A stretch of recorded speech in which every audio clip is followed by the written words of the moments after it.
आज की कहानी की ओर। दोस्तों, मेरा नाम पंकज है और मैं जाट परिवार से बिलोंग करता हूँ। वैसे तो भारत में शादी विवाह के अपनी अपनी जाति की अलग अलग प्रथा होती है। वैसे हमारी जाट समाज में हिंदू धर्म की तरह शादी को धूमधाम से मनाया जाता है। उन दोनों मेरी बहन निशा की शादी थी और शादी के चलते हमने बाजार के एक जाने माने सुनार से गहने करवाए थे। निशा दीदी की शादी को अब बस कुछ ही दिन बच गए थे और ऐसे में जल्दबाजी हम सभी परिवार वालों के सर पर सवार थी। शाम होने तक थकावट इतनी हो जाती कि खाट पर बैठते नींद आने लगती। रोज रोज की तरह आज भी काम पूरा करके मैं कमरे में सोने के लिए गया ही था कि मम्मी ने बताया कि सुनार ने आज का ही नाम लिया था तो हमें गहने घर पर लाने होंगे। वैसे भी अब पूरी तरह से अंधेरा हो गया था। तभी मैं हिचकिचाते हुए बोला, लेकिन इतनी रात को गहने घर पर लाना सही होगा क्या? मम्मी ने बताया कि वो सुनार जिनका नाम रामदेव है वो कल किसी काम से बाहर जाने वाले हैं।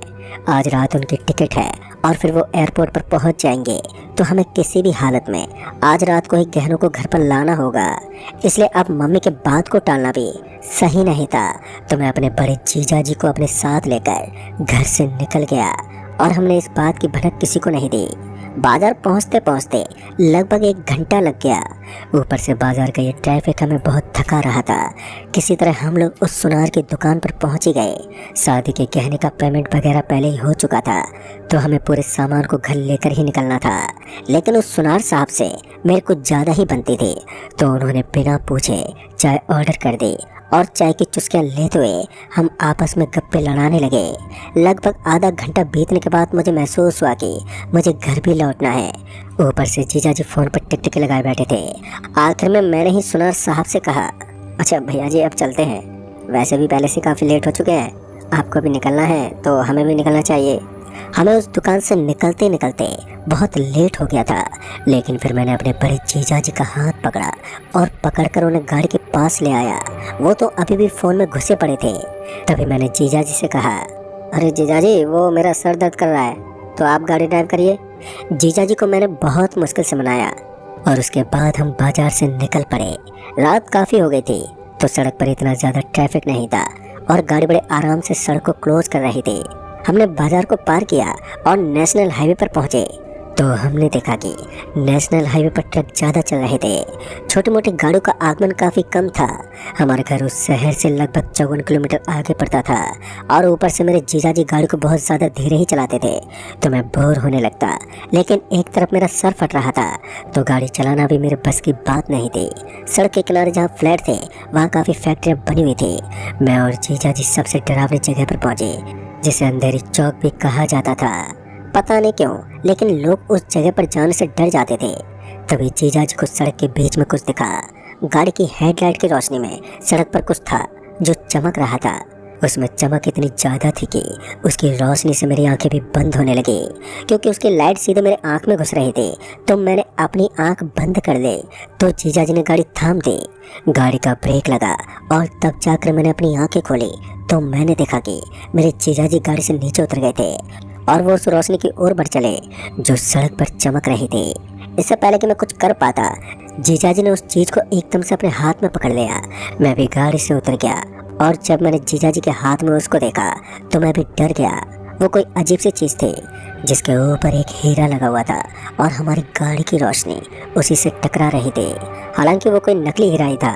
सड़क पर वो एक छोटा सा बॉक्स था और उसको खोलने से पहले ही मैंने जीजाजी का हाथ पकड़ लिया। तभी हमारे पीछे से 2 या 3 कार अपनी ओर आती हुई नजर आई। ऐसा मुमकिन था कि कोई हमारा पीछा कर रहा है। हम दोनों बहुत ही ज़्यादा डर गए थे। तभी जीजाजी ने गाड़ी स्टार्ट की और ओवर स्पीड के साथ सड़क को क्रॉस करने लगे। हमें पता चल गया था कि ज़रूर ये गाड़ियाँ किसी चोर या डाकू की है। तभी हमने अपनी गाड़ी को एक गांव की तरफ मोड़ लिया। उस सड़क से वो गांव बस थोड़ी ही दूरी पर था, जहां मैं पहले कभी नहीं गया। जब मैंने और मेरे जीजाजी ने उस गांव के अंदर प्रवेश किया तो हमने देखा कि वो गांव काफ़ी ज़्यादा सुनसान है और हमारे पीछे आने वाली अब वो गाड़ी भी हमसे पीछा छोड़ चुकी थी। पता नहीं क्यों, लेकिन हमारी गाड़ी का तापमान अपने आप ही बदल रहा था। मेरे और जीजाजी के पसीने छूट रहे थे, वो भी बेवजह। तभी जीजाजी ने कहा, साले साहब आपको नहीं लगता कि कार में कुछ अजीब सा हो रहा है? तभी मैंने कहा, हाँ लेकिन ऐसा कैसे हो सकता है कि गाड़ी के अंदर इतनी ज़्यादा गर्मी बढ़ सके? मैंने इतना कहा ही था कि पता नहीं कहां से एक अधेड़ उम्र का दिखने वाला आदमी गाड़ी के पास पहुंच गया और उस आदमी ने इशारे से गाड़ी की विंडो को नीचे उतारने को कहा। ना चाहते अभी हमने गाड़ी की विंडो उतार दी। दरअसल वो आदमी बहुत डरा हुआ था। उसके माथे पर पसीना छलक रहा था और ऐसा लग रहा था मानो उसने कोई भूत देख लिया हो। मैंने उस आदमी से कहा, क्या हुआ भाई साहब, आप काफ़ी घबराए हुए लग रहे हो। तो उस आदमी ने कहा, बेटा आपकी गाड़ी में जो बॉक्स रखा हुआ है उसने आपको यहाँ भेजा है। मैं भी उस बॉक्स के चक्कर में फंसकर मर चुका हूँ। आप इस बॉक्स से जितना पीछे छुड़वाने की कोशिश करेंगे ये बॉक्स उतना ही आपका पीछा करेगा, क्योंकि इसके अंदर किसी माया को कैद किया गया है जो छल कपट से आपको इस गांव तक लेकर आया है और इस गांव का राज बहुत गहरा है। इतना सुनते ही मैं उस आदमी का मुंह ताकने लगा और तभी उस आदमी ने अपना शर्ट उतार दिया।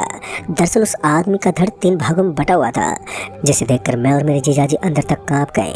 उस आदमी ने कहा, अगर आपको अपनी जान प्यारी है तो आपको किसी भी कीमत पर इस छोटे से बॉक्स के अंदर रखी हुई चिट्ठियों को पढ़ना है और इस छोटे संदूक को वहाँ तक पहुँचाना है जहाँ इसके अंदर शर्त लिखी हुई है। अब हमारी हालत इतनी पतली पड़ गई थी कि हम उस संदूक को खोलने से भी कतरा रहे थे। दोबारा जब मैंने उस संदूक की तरफ देखा तो वो वहाँ से छूमंतर हो चुका था, लेकिन जीजाजी ने हिम्मत दिखाई और उस संदूक को खोल दिया। उस संदूक को खोलते हुए उसके अंदर लिखा हुआ था, गाँव का कुआं, जो बनखेड़ी हवेली के बेहद करीब था। दरअसल उस संदूक के निचले हिस्से में हमें एक कागज़ मिला और उस कागज़ पर लिखा हुआ था कि उस कुएं के अंदर हमें सोने की कुछ चीज़ डालनी है और उसके बाद हमें गांव के कुंड के पास पहुंचना है और उस कुंड में हमें किसी के कपड़े मिलेंगे। उन कपड़ों के अंदर एक बच्चे की लाश को लपेटा गया है। अगर हम उस लाश को इस कुएं तक नहीं लेकर आए तो फिर हमारी ज़िंदगी किसी किन्नर शैतान के हाथ ख़त्म हो जाएगी। साथ ही हमें यह ध्यान रखना है कि उन कपड़ों और उस लाश को लाते वक्त किसी की भी नज़र गाड़ी पर नहीं जानी चाहिए और अगर गलती से भी हमें किसी ने देख लिया तो हमें उसे भी उस कुएं में डालना होगा, यानी कि उसे भी उसकी जान से हाथ धोना होगा। दोस्तों, कुछ चीज़ें तो मैं समझ नहीं पा रहा था, लेकिन जीजाजी को सारी बातें काफ़ी अच्छी तरह समझ में आ चुकी थी। उन्होंने गाड़ी को उस कुएं की तरफ मोड़ लिया और सबसे पहले वहां पहुंचकर सबसे पहले मैंने अपने हाथ में पहनी हुई सोने की अंगूठी को उस कुएं के अंदर डाल दिया और उस कुएं के अंदर अंगूठी के गिरते एक अजीब सी आवाज़ आई। आवाज़ को सुनकर ऐसा लग रहा था मानो उस कुएं में कोई रो रहा है। इस डरावनी सी आवाज़ ने मुझे और भी ज़्यादा डरा दिया, लेकिन यहाँ का टोटका पूरा होने के बाद मैंने इस भूतिया गांव से भागने की कोशिश की। मैंने अपनी गाड़ी को सड़क की तरफ मोड़ लिया, लेकिन तभी मैंने देखा कि सड़क के ऊपर मुझे किन्नर का एक झुंड दिख रहा था। शायद वो सभी खून की प्यासी थी, क्योंकि उनके चेहरे लहूलुहान थे। तभी मैंने अपने इरादे को बदल दिया और अब मुझे पूरे तरीके से विश्वास था कि ये किन्नर हमें गांव से बाहर नहीं जाने देंगे। उसके बाद जीजाजी ने हमारी गाड़ी को उस कुंड की तरफ मोड़ने को कहा। ये गांव मुझे बहुत ही ज़्यादा पैरानॉर्मल लग रहा था, क्योंकि आज से पहले मैंने इस गांव के बारे में सुना तक नहीं था। मैं और जीजाजी गांव के कुंड के पास पहुंचे तो हमने देखा कि उस कुंड के नाले के पास में लाल रंग के कपड़े रखे हुए थे, जो एक लाल लाल पोटली में बंधे हुए थे। साथ उस पोटली से किसी के पैर बाहर की तरफ निकल रहे थे। कहीं ना कहीं ये बच्चे की ही लाश थी, जिसके बारे में हमें बताया गया था। मैं तो काफ़ी डरा हुआ था। गाड़ी को थाम कर जीजाजी ने कहा, अब हम दोनों को वो पोटली उठानी है। मैंने जीजाजी की बात मान ली और उसके बाद हम दोनों ने किसी तरह से उस पोटली को उठाया और गाड़ी के अंदर रख दिया। इस बार जीजाजी खुद ही गाड़ी को चलाने लगे, क्योंकि वो जानते थे कि ऐसी स्थिति में मुझसे ड्राइव नहीं होगा। इसलिए मैं उनकी बगल वाली सीट पर बैठकर देख रहा था। रास्ता बहुत ही ज़्यादा खराब था, लेकिन ऐसा लग रहा था मानो कुआं और इस कुंड के पास आने जाने के लिए अलग रास्ता बनाया गया है। रास्ते के दोनों तरफ सिर्फ सुनसान जगह थी। जैसे तैसे हमने पहले काम को पूरा किया और अब उस पोटली को उस कुएं के पास ले जाकर उस पोटली के साथ साथ उस बच्चे की लाश को उसके अंदर डालने लगे कि तभी हमें एक आवाज़ आई, अरे भाई रुक जाओ, अगर तुमने इस पोटली को इस कुएं के अंदर डाल दिया तो तुम्हारे संदूक के अंदर से एक आत्मा मुक्त हो जाएगी और फिर तुम्हारा नाश हो जाएगा। पीछे मुड़कर देखा तो हमने पाया कि ये तो वही था जिसने कुछ देर पहले हमें संदूक के सारे नियमों का पालन करने के लिए कहा था, और वो भी एक प्रेती था। एक तरफ वो शख्स मना कर रहा था तो दूसरी तरफ मेरी नज़र उस कुएं के पास खड़ी अचानक एक औरत पर पड़ी। वो किसी किन्नर की तरह लग रही थी। उसके हाथ में एक लालटेन था, जिसका शरीर देखने मात्र से ही बहुत ही ज़्यादा डरावना लग रहा था। अब तक मैं बहुत ही ज़्यादा डर गया था, फिर मैंने उस बॉक्स के साथ साथ उस लाल पोटली को कुएं में डाल दिया और एक ही पल में मैं और जीजाजी भागते गाड़ी के अंदर बैठ गए। गाड़ी में बैठते ही हम तुरंत ही वहाँ से निकलने लगे। एक पल के लिए जब मेरी नज़र गाड़ी के साइड मिरर में पड़ी तो मैंने देखा कि वो किन्नर चुड़ैल हवा में उड़ते हुए हमारे पीछे आ रही थी। उसकी गति हमारी गाड़ी से भी ज़्यादा तेज थी। जीजाजी उस गांव के ऊबड़ खाबड़ रास्तों में गाड़ी को भगाए जा रहे थे। अब हम अपनी जान बचाकर सड़क पर पहुंच गए। तब जाकर हमें हल्का सा सुकून मिला, लेकिन हमारे कलेजे में डर अभी भी बैठा हुआ था कि कहीं कोई हमारा पीछा तो नहीं कर रहा। उस काली रात में ड्राइव कर पाना भी जीजाजी की काबिलियत से बाहर हो रहा था। किसी तरह गिरते पड़ते मैं और मेरे जीजाजी घर पर पहुंच ही गए। हमारी हालत इतनी ख़राब थी कि हम ठीक से पानी तक नहीं पी सके। किसी तरह पानी वगैरह पीने के बाद हमें थोड़ा हल्का महसूस हुआ और फिर हमने मेरी मम्मी को सारी बात बताई।